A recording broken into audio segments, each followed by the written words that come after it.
You don't need to tell me my mom's in a better place, you know?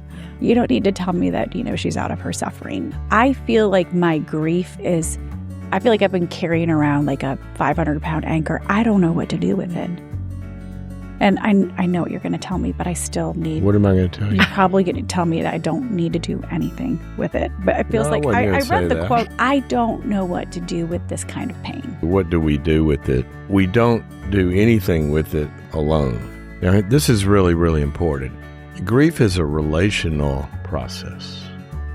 And that's why I said some people will just withdraw and they'll kind of isolate and they don't want anybody to see them like this and all of that. But the way we're designed, I always say, have you ever wondered, why did God put your tear ducts in your eyes? Put your tear ducts in your eyes. In your eyes. Okay. Now think about this. Versus somewhere that we wouldn't have to see them. Yeah, you could have put them under your arm. Yeah. And you spray a little anti-tear stuff and nobody knows. Nobody smells it. Nobody sees it. But he put them in your eyes. Now, why would he put them in your eyes? Well, here's what we know from what happens. When you are kind of grieving alone, not much is happening. It's not moving, as I said, through the systems of the brain. If somebody sees your pain and responds empathically, what happens is we can put somebody on a brain scan and all of a sudden that frozen grief starts to move and other centers in the brain light up that are designed to get it moving and going through the process. But it doesn't happen alone. Hey friends, welcome to the Paula Ferris Show. I'm your host, Paula, and all month long we were talking about grief and loss. Loss is inevitable, and grieving those losses is necessary. Last week, we kicked it off with an episode about why it's necessary to grieve and what happens to our bodies when we don't grieve. Dr. Henry Cloud, the renowned clinical psychologist, best-selling author, joined by my two friends, Annie F. Downs, a fellow podcaster and author, and a fellow author, Jessica N. Turner. We all shared our stories of loss. And Dr. Cloud said that while grief doesn't have a timeline, it does have a process, and you have to metabolize it. You have to flush it from your system. He says there are people like you and I that are walking around right now with unprocessed grief. And you know what it's manifesting as? It's manifesting as mood instability and unproductivity and overreaction. We have to metabolize our grief. This week, we're going to be talking about how to grieve, when to grieve, why you can't do it alone, and the different stages, or as Dr. Cloud calls them, different components of grief and loss. Now, I have been stuck. I don't know what to do with my grief. And I've asked Dr. Cloud this several times, and you'll enjoy his response to this. But I'm also very angry with the loss of my mom. I didn't feel any anger after the loss of my dad, but really I've been stuck in anger, and then that spirals into a cycle of shame. But I have learned, not just in these conversations, but through the process, that we need people to hold us up during our loss and during our grief. We were not meant to grieve alone. I love what Dr. Cloud has to say about our tear ducts. You're going to hear a little bit more about that coming up in today's episode. And I've asked you to share your very real and raw stories of grief and loss. I will be reading another one of your stories after today's conversation, and I will also be sharing it in my personal newsletter at paulaferrisofficial.com if you haven't signed up for that. Again, paulaferrisofficial.com. But without further ado, episode 2 of our month-long series titled Good Grief. And this episode is How to Grieve and Why You Cannot Do It Alone. Enjoy. I was saying in the break that felt really uncomfortable to cry in front of you, but I'm working through that. I want to pick things up with the process of grief.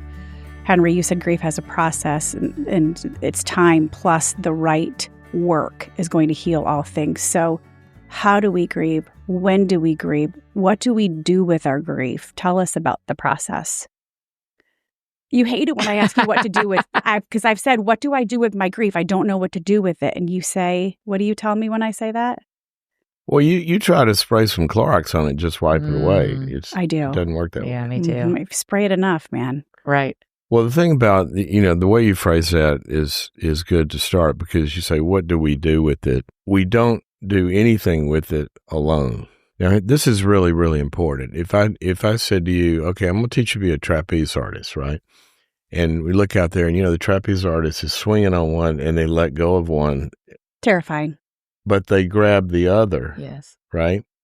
Well, a lot of times people are trying to go through grief process with one trapeze handle. Grief is a relational process.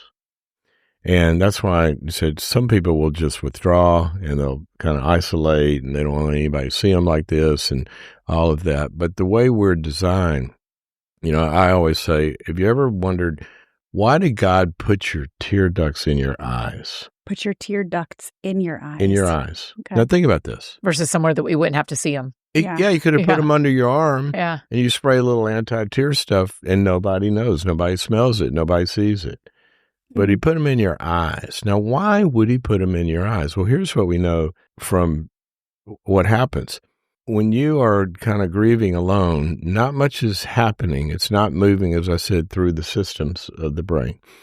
If somebody sees your pain and responds empathically, what happens is we can put somebody on a brain scan and all of a sudden that frozen grief starts to move and other centers in the brain light up that are designed to get it moving and going through the process. But it doesn't happen alone.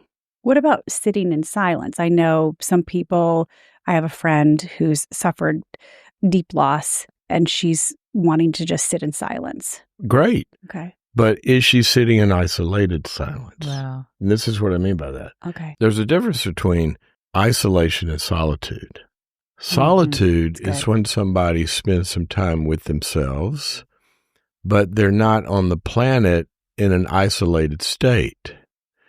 They're connected in life and in that process, and then they need some time alone. Mm-hmm. They're actually taking the strength and everything else that those other people give them into that solitude. When your kids were little, if you noticed, when they were really little, whenever you would go away, they'd start to scream and cry, right? Well, there's something happens gradually and it consolidates about at the end of the third year where they're off in the backyard playing and they're fine without you. Remember that? Mm-hmm. Well, that's not because they can just be alone. It's because now they've internalized Paula Rose. And Paula Rose is out there in their hearts. It's the same reason somebody in a cubicle can have a bad day and look at a picture of a loved one on their desk and all of a sudden feel something different. Love has got to be internalized to be used. Nothing wrong with silence and solitude. But if you're in this process in an isolated state internally, you might have people around you, but nobody knows. Mm-hmm. You're isolated. Mm-hmm. So that's where we got to start. I think that's why for me in my grief therapy was so important. Yes. Particularly, we went through a period of time where no one knew what my ex-husband and I were going through. And I didn't feel safe to really talk about it for a lot of reasons. But I had a therapist that I trusted. And I don't think I could have gotten through that process because I had to talk about it with somebody. Yes, I was dealing with a lot on my own and I was thinking through things and I was taking those periods of time by myself.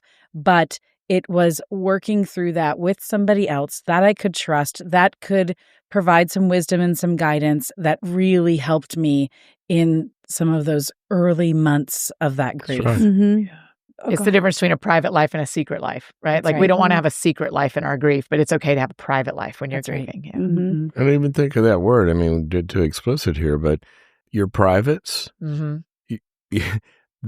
your privates are to be revealed, but only to those that are closest to you, right? Mm.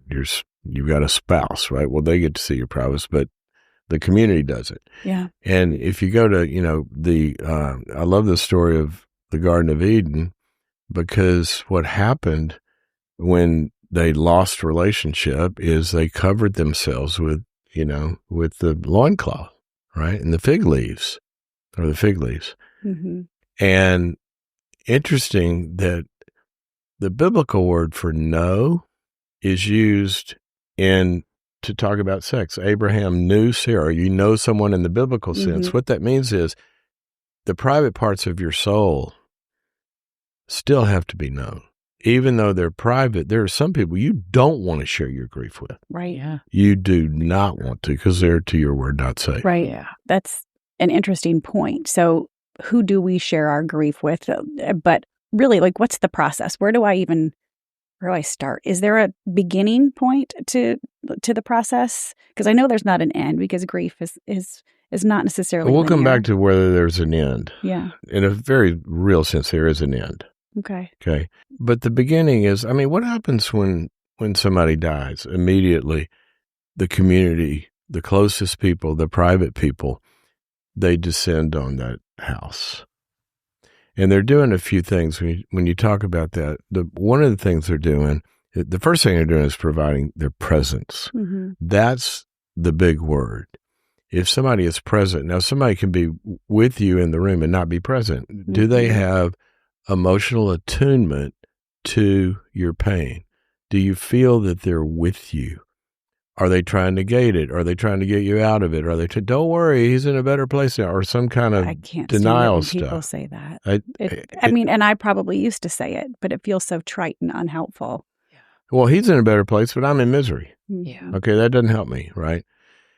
So somebody's got to be with you. That's the first thing. The second thing that's also providing is what you notice is they come in and they add structure to your life that you don't have right then. Mm-hmm. The meals show up. Mm-hmm. Right. You know, there's certain times that somebody's going to be there. So in the beginning, we've got to have structure to hold us up, and we've got to have a relationship. That's the first part. Okay. And somebody that understands. All right, you guys, you've been hearing me sing the praises of my Cozy Earth sheets for some time now.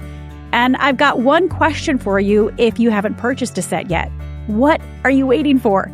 My Cozy Earth sheets, literally the only thing that's keeping me cool at night. I don't totally understand the science behind these sheets, but I know they work. They're made from bamboo, so they are going to naturally wick away the heat and moisture from your body, and that helps you sleep several degrees cooler. Plus, they have a 100-night sleep trial. Try them out. If you don't love them, return them hassle-free, but trust me, you're going to want to keep them, and they have a 10-year warranty. You can go to CozyEarth.com, use my code Paula for up to 20% off. Again, go to CozyEarth.com, use my code Paula, Paula, for up to 20% off.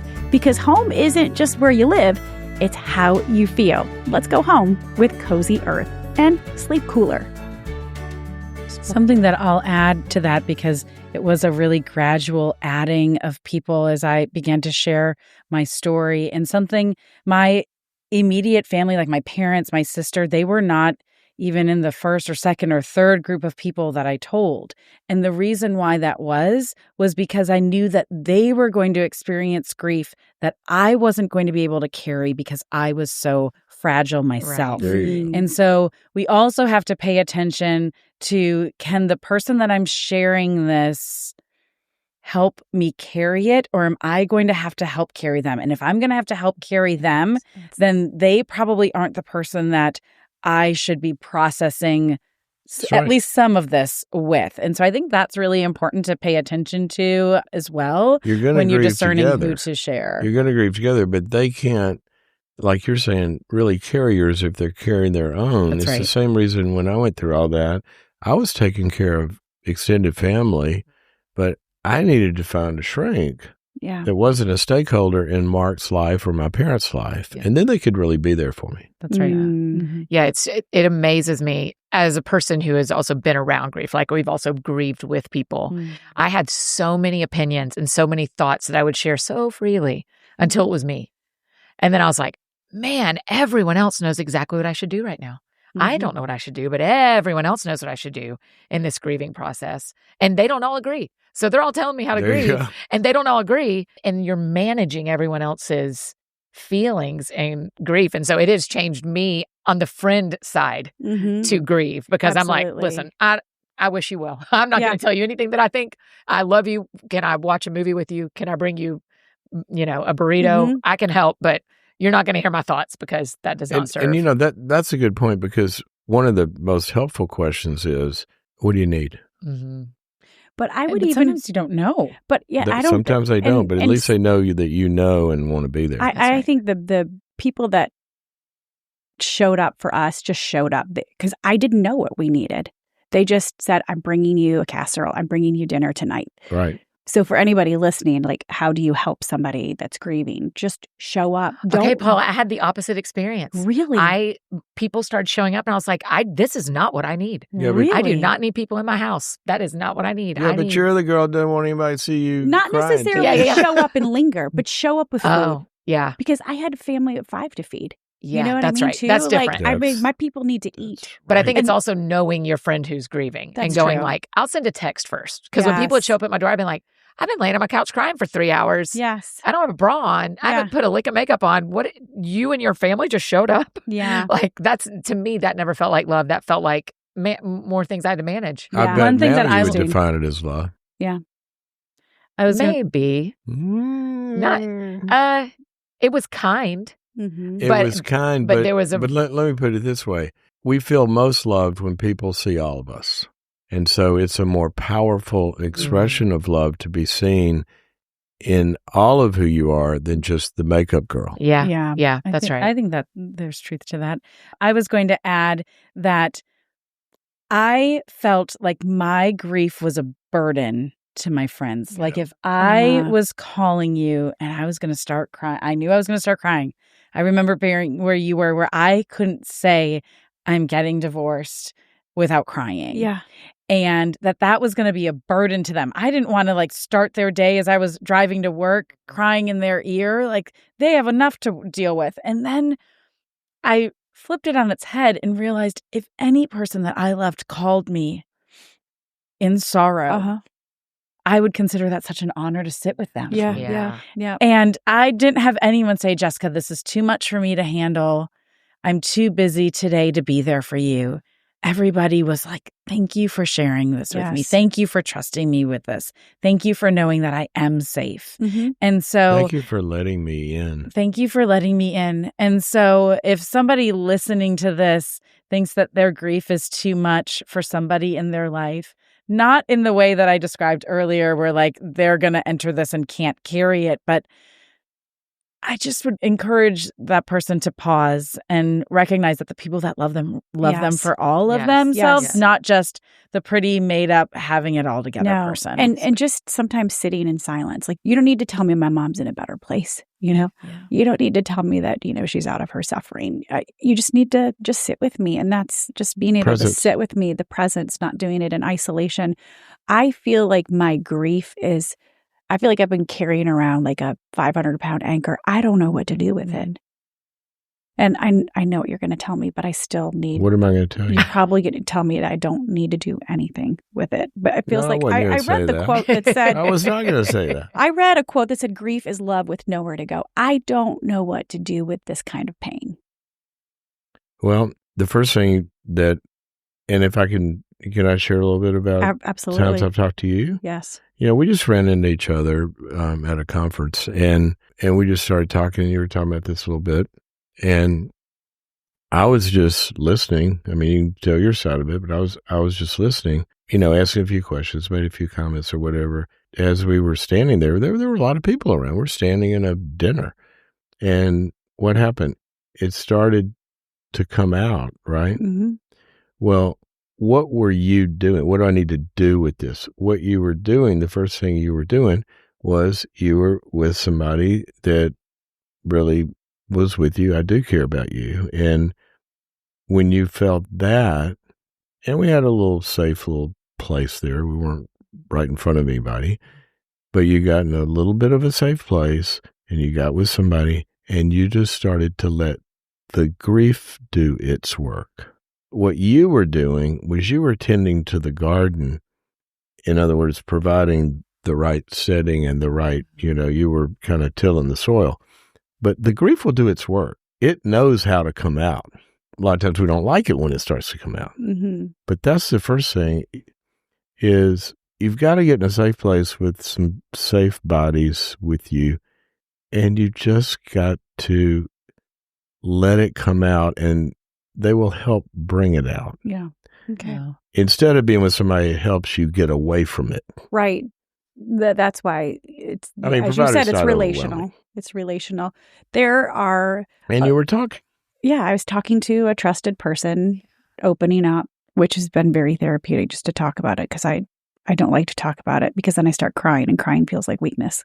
We mentioned that there Crying is pain leaving the body. Yeah. And it's beautiful and feels safe. It feels loving, I think, to the receiver who's like bearing witness to that. I think that's a lie that we believe, that crying is weakness. I know that that's a flaw of mine. I know it's not weakness, but even though it feels like weakness to me, it's like my own, I'm having a battle with. Is that true, Dr. Cloud? Because the idea of crying being weakness, is crying not weakness, or is it okay that crying is a weakness? It's crying not weakness, or it's because she's saying crying isn't feels a like weakness, weakness, but is that okay? Because he's saying that's what grief is. This grief is not weakness. rocket science, okay? If I keep you up for 3 days, and you finally have got to go to sleep, is that weakness? Or is that you're getting back in touch with the design right. of that you need some sleep? Yeah. That's not weakness. Right. And what somebody's got to start with is I need to start flying this plane by the law of physics. Yeah. Yep. And when you are denying all this, you're trying to keep an airplane in the air, and you got one wing, or you designed it in a way. It's not meant to fly that way. Right. And another thing that is really important about this is you were talking about how you needed to start to talk about a process. What was coming to mind for me is how many people I've seen that were suffering with loss of energy. They kind of feel draggy and, what's wrong with me? They start to do their grief work and they cry. And then afterwards they go, oh, I feel differently. See, you're weighted down and your system is weighted down. That's right. And a lot of energy problems. I remember one guy that had chronic, was always stopped up and doing this. And we went through some really, really deep grief work. All of his allergies went away. Wow. Really? It was just his body keeps the score. Yeah. Interesting. Okay, so we've all heard that there are stages of grief: denial, anger, bargaining, depression, acceptance. Jessica, I know you have some feelings on whether or not that's actually the case. I'd love Henry, for you to weigh in too. Yeah, I really want to hear Henry's perspective. When I was writing my book, I thought it would be better than this. I remember coming across research that basically said that those stages, while there is validity to them, they were created with a really narrow scope.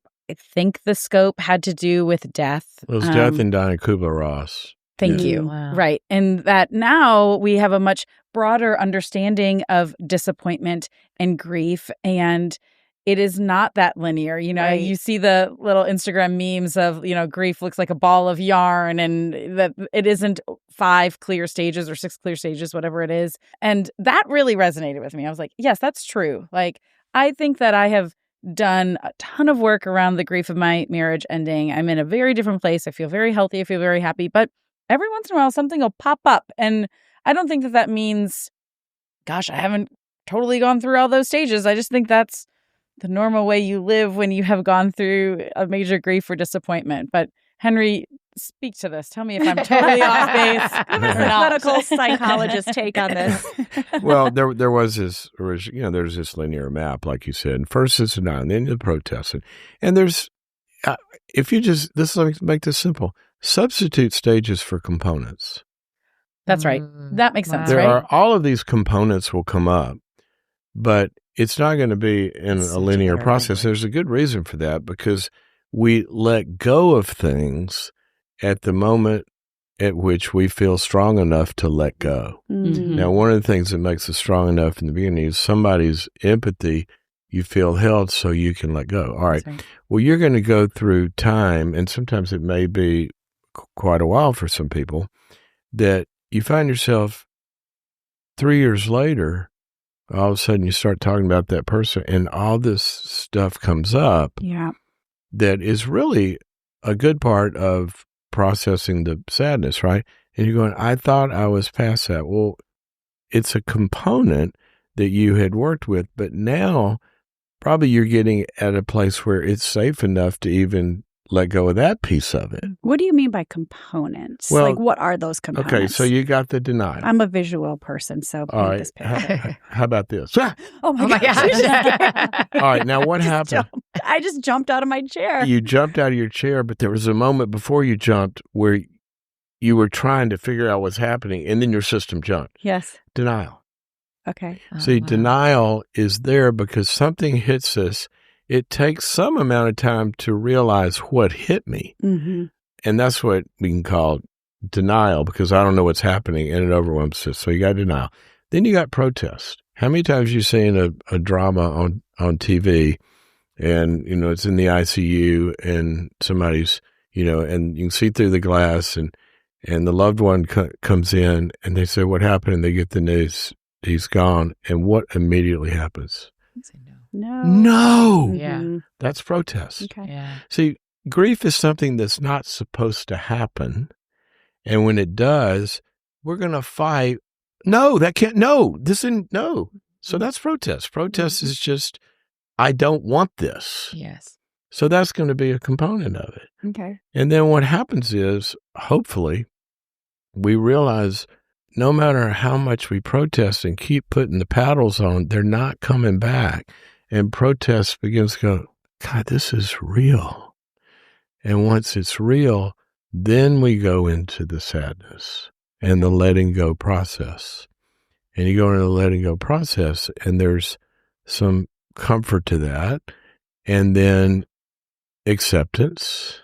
And acceptance moves its way into, well, now we're getting back to the time regions of the brain. Now this was someone I had, and I don't have them anymore. And as that's accepted, then it's like when you hit a roadblock in your car, when you finally accept it, what are you going to do? You're looking for the next street, and so you move on. So all of those components are there. But what might happen is they come, like you're saying, not linearly. Right. They're a circle that we probably usually keep processing through. Yeah. I mean, I still, sometimes that Mark, my brother-in-law, who was like my brother I never had, who was killed in Iraq, I can tell that story sometimes, and I said, damn it, why do we have to lose him? Yeah. Mm-hmm. That's protest. Mm-hmm. It's been however many years now. Yeah. So don't get stuck on, am I done with this stage? Is it time to go on this stage? Just be in the process and let what comes come.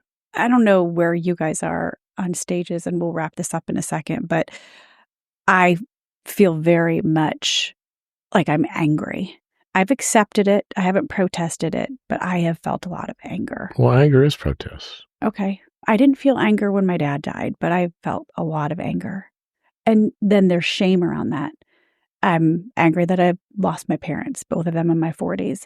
Angry that, towards the end, my mom didn't want to be here anymore. And then I feel shame for feeling that anger. I know she's in a better place. I know she didn't want to be here. I know she was suffering. But then, and this is the shame, like, were we not enough to live for her kids, her grandkids, And that's what's thrown me off. I didn't feel any anger about my dad dying. And I actually feel closer to my dad now that he's died. I talk to him every day. With my mom, I don't talk to her. Sissy Goff, who's a friend of all of ours, she said she feels closer to her mom since her mom died 5 years ago. And I feel like, if anything, my mom's gotten farther away, and I can't get over the anger that I feel about losing her. And to be honest, I'm a little angry that she left. And I know that's not her fault, so, and then there's a ton of shame around that. I feel so much shame. And well, the shame will block the process. Mm-hmm. Shame and guilt, I mean, they're nefarious to getting over anything. Yeah. If you take an addict and they walk the aisle repenting 50 times and feel guilty every time they fall off, nothing's really happening because the guilt is blocking it. They go to a recovery meeting and walk in and say, hey, I'm an alcoholic. And everybody goes, hey, Joe, welcome here. Yeah. The shame is gone. So now, this is why I always tell people when you get like I've done a million call-in shows, and the first thing I'll ask you is, well, have you been in like a grief recovery group? Mm-hmm. And they go, what's that? Well, in that group, you're walking through it with people that have experienced. And here's the thing. shame gets diluted when when what we've gone through is normalized. And when you're with people that have walked the same path and are walking the same path, you find out, oh, it's not just me. Shame is a very alone feeling. Right. And it gets normalized. So the shame gets out of the way. Now we can do our work. Yeah. So I would think that, you're going to be mad at your mom. You left me. So that's normal to feel like that? I feel like a terrible daughter. Wasn't mad at my dad, but I'm really mad at my mom. Then it's normal. Yeah.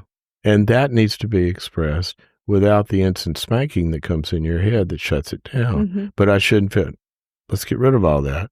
Let's just talk about what is. Yeah.